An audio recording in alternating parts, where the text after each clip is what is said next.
Dalam tradisi Kristen khususnya dalam lingkungan Pentakosta dan karismatik, sering dijumpai fenomena doa yang disertai dengan kejang, berbicara dalam kondisi tidak sadar, jatuh, atau bahkan kehilangan kesadaran. Fenomena ini dianggap sebagai bentuk manifestasi Roh Kudus. Namun dari sudut pandang ilmu pengetahuan khususnya neuroscience, hal ini dapat dianalisis melalui proses biologis dan aktivitas otak manusia.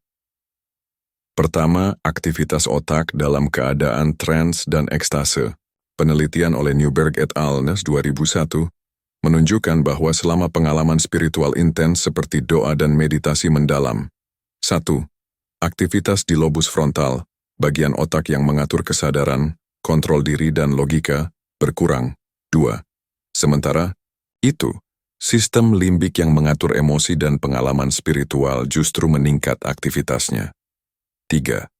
Kondisi ini disebut sebagai altered state of consciousness atau kondisi kesadaran yang berubah, mirip dengan trance. Kedua, kejang non-epileptik dan respons psychogenic.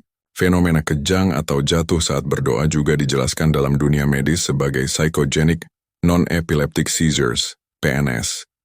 Ini merupakan respons fisik terhadap tekanan emosional yang sangat intens, tanpa adanya gangguan listrik pada otak seperti pada epilepsi. Keadaan ini sering muncul dalam konteks spiritual atau trauma psikologis tertentu. LaFrance and Devinsky 2004. Ketiga, peran sugesti, iman, dan neuroplastisitas. Pengalaman spiritual sangat dipengaruhi oleh sugesti kolektif, harapan rohani, dan lingkungan komunitas.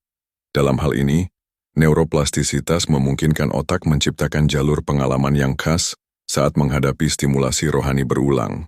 Ini menjelaskan mengapa individu bisa mengalami ekstase atau trance dalam ibadah yang mendalam. McNamara 2009. Kesimpulan, fenomena spiritual seperti berdoa sampai kejang atau kehilangan kesadaran tidak bisa disederhanakan hanya sebagai hal mistik atau patologis. Dari perspektif neuroscience, kondisi ini berkaitan erat dengan aktivitas otak emosional, penurunan kendali sadar, dan reaksi psikofisiologis terhadap pengalaman religius. Meski demikian, makna spiritual dari pengalaman ini tetap berada dalam ranah iman dan tidak bisa sepenuhnya dijelaskan oleh sains.